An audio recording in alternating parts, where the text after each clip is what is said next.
SIP तर सहीच आहे किंवा SIP चांगलीच आहे, कारण की जर SIP मध्ये तुम्ही इन्व्हेस्टमेंट करताय तर हळूहळू तुम्ही तुमचे पैसे इन्व्हेस्ट करता आणि जेव्हा तुमचं लॉंग टर्म ध्येय असतं किंवा तुम्हाला 5 वर्षांनी 10 वर्षांनी जेव्हा इन्व्हेस्टमेंट हवी असते त्यावेळेस तुमच्याकडे एक चांगल्या लिक्विड कॅशचं ऑप्शन अवेलेबल होतं. ही SIPची जादू आहे.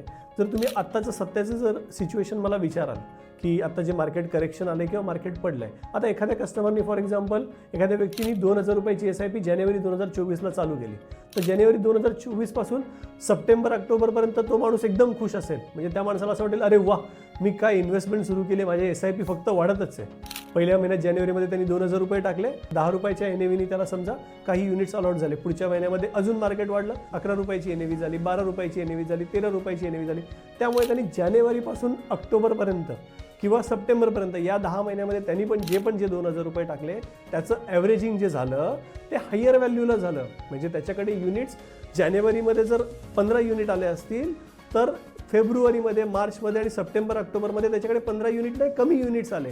त्यामुळे त्याला आनंदी होण्यापेक्षा अनहॅपी होणं जास्त गरजेचं आहे असं मला वाटतं, कारण की त्यावेळेस त्याला हायर प्राईजला वस्तू विकत घ्यावी लागली किंवा त्याला इन्व्हेस्टमेंट करावी लागली.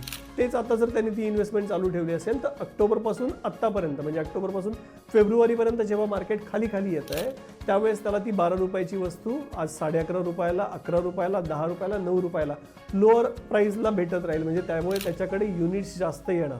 त्यामुळे काय होणार की त्याचे जे 2,000 रुपये इन्व्हेस्ट होत आहेत म्युच्युअल फंडमध्ये त्याच्यामध्ये त्याला युनिट्स अक्युमुलेट करता येतात.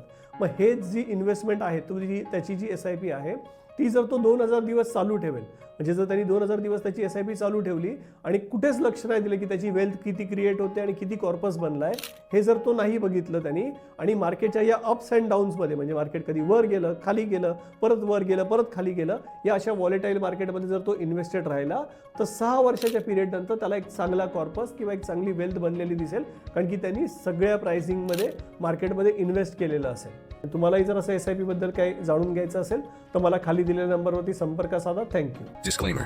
Mutual funds are subject to market risk. Please read the offer document carefully.